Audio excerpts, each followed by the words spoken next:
Hello, my name is Creative Delirium, and let me just say I'm going to be reading out some stories from r/true scary stories. Um, I think they're two little haunted varieties. You get the idea. I kind of picked a little theme, but I haven't really read them, so we're gonna kind of live react. I'm gonna add some cute little spooky music behind this when I'm editing. And of course I'm gonna link them in the description down below. So the first one is Planchette. About 6 months ago, I had a dream that still unsettles me to this day. For context, I participate in divination and esoteric practices, so I'm no stranger to unusual experiences. But this was different. In the dream, I got out of bed and walked to my living room. There on the table was a planchette, the kind used with a Ouija board. I picked it up and slowly began to turn it in place, scanning the room. I felt like something was watching me, and the more I turned, the closer I felt to seeing whatever it was. The dread was overwhelming, a pure, unshakable terror. When I woke up, I couldn't shake the feeling. Less than a week later, something happened that made the dream feel like more than just a product of my imagination. After a long day out, I came home, showered, and got ready to climb into bed. As I pulled back my pillow, I froze. There it was. There, lying under it, was a planchette. I screamed like I had been attacked, bolting out of the bed so fast I nearly fell over. My mom rushed into my room, panic written all over her face. She thought I hurt myself, or that there was a bug or something, but when I pointed at the planchette, she burst out laughing. Through my panic, she explained that she found it earlier that day. It had been outside, protruding out of the fire pit at the edge of our property, a fire pit that had been there long before we moved in. She thought it was interesting and decided to clean it off, completely unaware of the dream or its significance.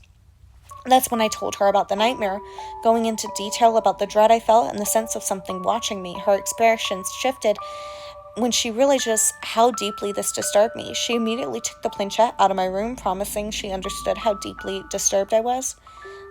But that wasn't the end of it. Later that same night, I walked through the living room and caught sight of it on the table across the room.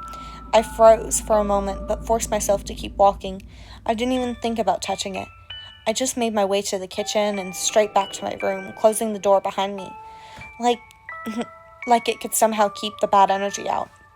Looking back, I can't help but feel the dream was a warning.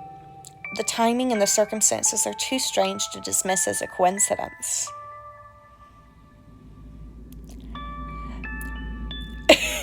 I love the first comment. It's like, she thought it was cool, so she put it under your pillow?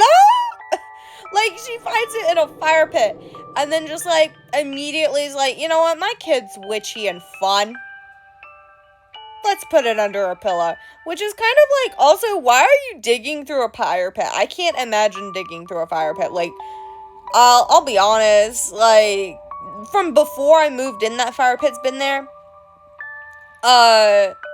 That's hey, we tried to burn whatever the fuck this was, out of our lives, and we still moved, so, that would, just honestly, fire pit isn't like going through a hoarder house after you bought a hoarder house on auction. That's a whole nother fucking level of thriftiness that I just cannot. Now mind you, I'm the type of person who fantasizes about buying hoarder houses, and going through them and seeing what valuable or cool stuff I find, because there's two types of hoarders. There's trash hoarders, which I don't like. I don't like nasty hoards. But then there's collector hoarders, which they could have some good shit in there. I will like a collection, okay? Imagine. And the second story is, I accidentally bought a haunted necklace. So a little while ago, I was at the thrift store looking for weird, creepy stuff to add to my collection. That's when I saw it. A necklace made of string with a clay-shaped mask hanging from it. For some reason, I was instantly drawn to it, like I had to have it.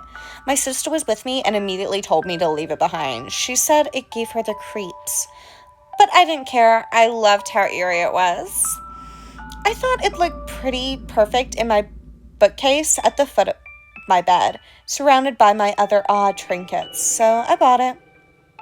Here's the weird thing. I didn't cleanse it. I always cleanse stuff I bring home from thrift stores, but for some reason, I skipped it this time. I didn't even think twice about it. That night, I hung the necklace from my bookcase, and the nightmares started. At first, they were mild, unsettling, but not horrible. But every night, they got worse. By the third night, I was so freaked out, I had to sleep with the lights on. I love the way that, I just truly cannot read this story without this accent. I've just decided that this person just indulges in being creepy as a hobby, and it's kind of beautiful, the fact that my voice acting be like, let's give a whole personality to this. And it's which, I'll be honest, a lot of people do not talk like the way that their actual actions and emotions would probably sound like. If you were writing a character, this is what it would sound like, but real people do not fucking talk like this. Unless you're me, I guess. By the fifth night, they turned into full-on terrors. I'd wake up drenched in sweat, panting like I just ran a marathon, heart pounding out of my chest. The thing is, it wasn't just me. After that fifth night, my sister told me she'd been having intense nightmares for the last 2 nights in a row. Her room was right next to mine, but I didn't say anything about my nightmares. I figured it was just a coincidence. But then, after the 6th night, my mom mentioned she had a restless night too. Her room is on the floor above ours. That's when I finally said something. I told them I'd been having nightmares every single night since I got the necklace. I even joked that maybe it was the necklace causing all of this. My sister and mom weren't laughing. They both told me to get rid of it immediately. But I couldn't. I don't know why, but something in me didn't want to let it go. Still, I figured I'd cleanse the house and the necklace just to be safe. That night, I went to bed telling myself everything would be fine. It wasn't. On the 7th night, I had the worst nightmare of my life. There was this thing in it. It looked like some kind of grotesque creature with black, hairy limbs. Its arms short and bent, its hands held low in front of it.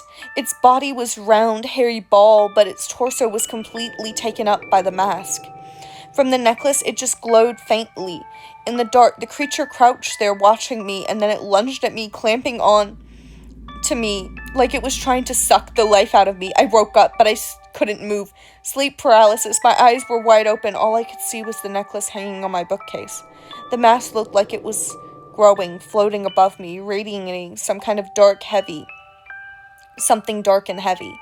I couldn't breathe, and just as I had started to snap out of it, I saw the creature again. It scurried away, crouched like some kind of twisted little animal, and disappeared behind my desk. The next morning, I told my mom everything. She didn't even give me a chance to argue. She told me to get rid of it, and honestly, I wanted to, but I was scared. What if getting rid of it makes things worse? I did some research and decided to do a binding ritual to make sure whatever was attached to that necklace stayed with it. I used a white cloth, salt, herbs, and drew protective sigils on it. I meditated, focusing on binding the energy or entity to the necklace and banishing it from me, my family, and my house. When I tried to light the incense during the ritual, the first match broke. The second went out instantly. The third flared up, and the tip of the match blew off. Landing on my bed, I panicked, putting it out before it could burn anything, but the whole thing left me feeling a deep sense of dread. Still, I pushed through. After cleansing myself, my mom, my sister, and the house, I wrapped the necklace in the cloth and tied it up with a string, sealed it with wax, and locked it with a little padlock. I threw it away in the dog poo bin, wrapped in a bag, and never looked back. That night, we all slept peacefully for the first time in a week. It was like the air of the house had changed, lighter, calmer. I don't know what was attached to that necklace, but whatever it was, I don't want to experience anything like this ever again. I love the way that people like, scary? Yes. However, it sounds like you're already invited, like, involved in some witchy shit.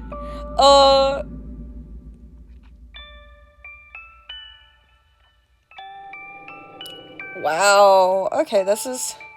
People just kind of blaming it on, like, being interested in witchcraft in general for why this would happen.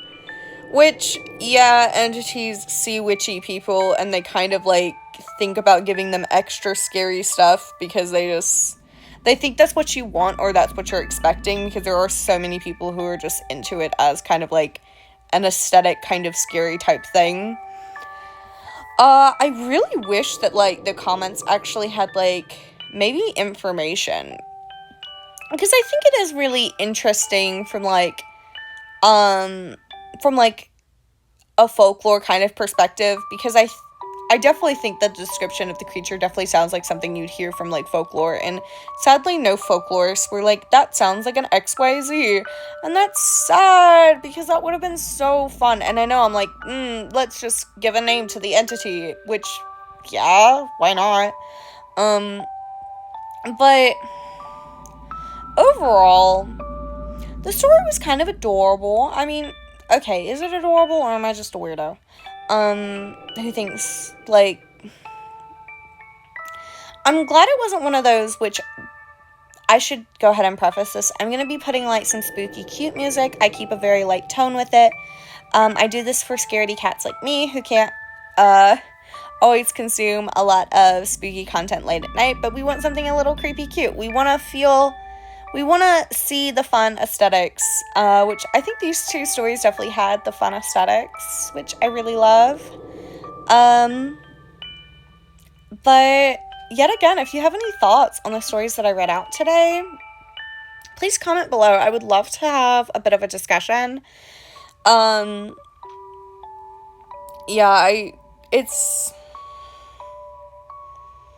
I love the way that there's just, like, two people being like, it's just because you're into witchcraft. And it's like people just kind of hawking, like, Jesus. There's literally 3 comments on one person's hawking Jesus. Really? One person's saying, like, you need to get, like, knowledged up because you might not be able to protect yourself next time, which, I don't know. I wouldn't be buying things I see as, like, kind of creepy at thrift stores. Is that just me? I just feel like, that doesn't ever seem to end well in anyone's story of, like, every single time they're like, this is a scary story, and they're like, I went to the thrift and I bought the creepy thing. I'll be like, I actually think that might be the problem, is I rarely hear about these stories from people who are just buying, like, what they liked at the, like, okay, maybe some people just like creepy things. That's fine, I guess. They have a habit, okay? This is their thing. But a lot of times, I rarely hear somebody being like, this Barbie doll was totally haunted, or this Juicy Couture bag from the thrift, it was totally haunted. Which also, I want you to imagine what kind of ghost would haunt a Juicy Couture bag. That shit would be kind of trashy. In a good way. Like, that would be a Snooki ghost? Yes. Is it bad that I don't actually know what Snooki is? I think it's a character from True Blood, but also, I thought that was the girl from the Jersey Shore. Am I wrong? Or are they both named Snooki? Do they have the same vibe? True Blood has a lot of sex and nudity, so I don't want to find out. And I don't think that the Jersey Shore would be any different. In all honesty, I'm like, as my asexual self, I do not want to go find out if that reference is accurate. But yeah, like, you get it. So please like, comment, and subscribe, and I'll see y'all next time.